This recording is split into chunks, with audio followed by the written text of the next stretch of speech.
Meu nome é Anderson Belino, sou estudante de Ciências Biológicas da Universidade Federal do Mato Grosso do Sul, do curso terceiro semestre.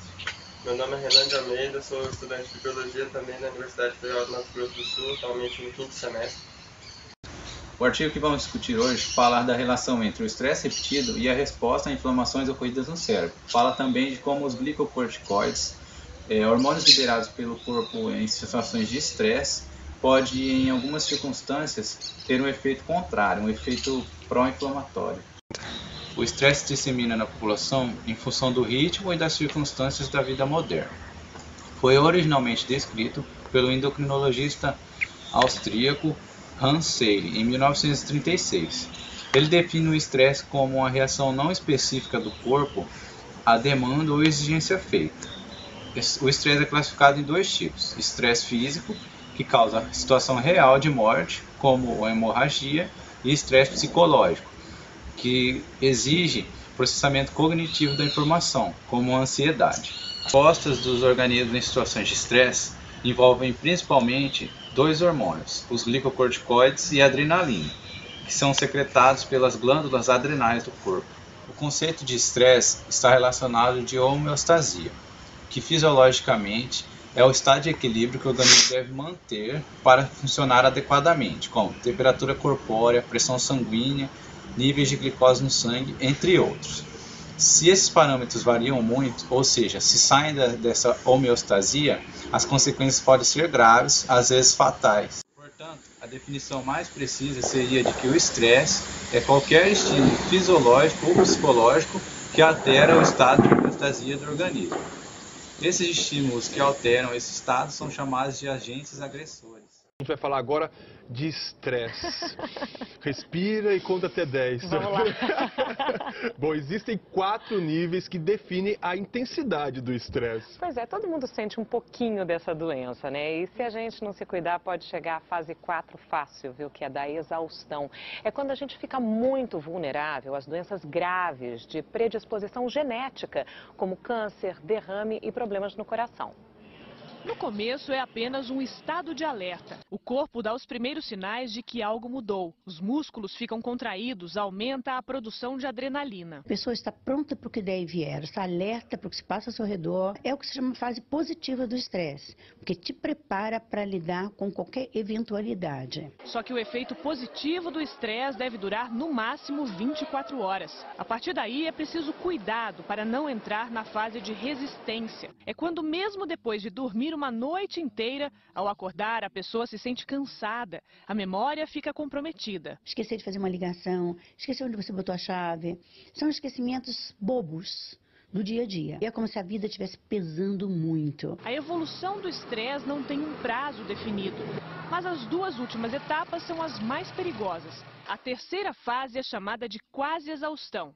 Entre os sintomas, irritabilidade, gastrite, oscilação da pressão arterial, alteração da glicemia, queda de cabelo, ansiedade, depressão. Até identificar que estava neste nível do estresse, qualquer barulho irritava Loreta. Já fui parar 2 vezes no pronto-socorro com um aumento da pressão repentina, né, de ter que ficar 2 dias em repouso, por isso que você precisa de uma ajuda. A biomédica toma remédios para controlar a ansiedade e sabe que sem o tratamento poderia chegar ao último estágio. Segundo a especialista em estresse Marilda Lippe, a fase da exaustão pode levar até a morte. A pessoa pode ter um infarte, um derrame cerebral, um câncer. O estresse enfraquece o organismo, debilita a pessoa de tal maneira que outras doenças que já estivessem geneticamente programadas, elas começam a ocorrer. Os glicocorticoides são hormônios liberados pelo nosso organismo durante situações de estresse e têm como principal função a regulação homeostática. Seu mecanismo de ação é o seguinte: por ser uma molécula lipossolúvel, tem fácil adesão à membrana plasmática. E assim que adentra a célula, ele se associa aos receptores de glicocorticoides.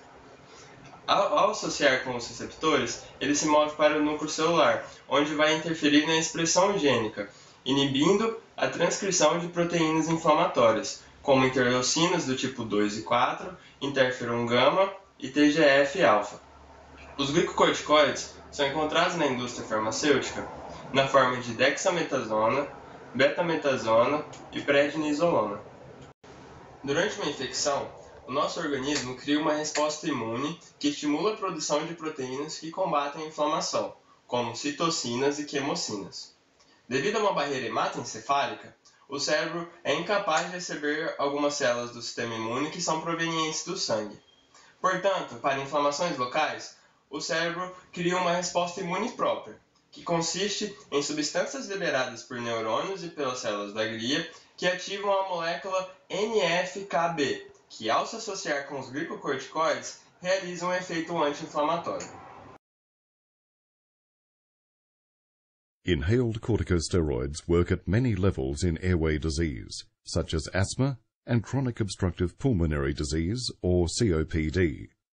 Within the airways and submucosa, inhaled corticosteroids have effects on structural elements, such as epithelial cells, endothelial cells, smooth muscle, mucous glands and cells, as well as actions on inflammatory cells, including eosinophils, lymphocytes, mast cells, macrophages, and dendritic cells.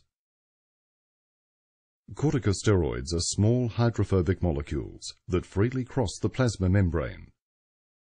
Glucocorticoids bind to the glucocorticoid receptor in the cytoplasm, and this bound complex moves to the nucleus. Within the nucleus, steroid binds to glucocorticoid response elements, activating a DNA binding site. Within the nucleus, steroids enhance the activity of compounds that reduce transcription of inflammatory proteins.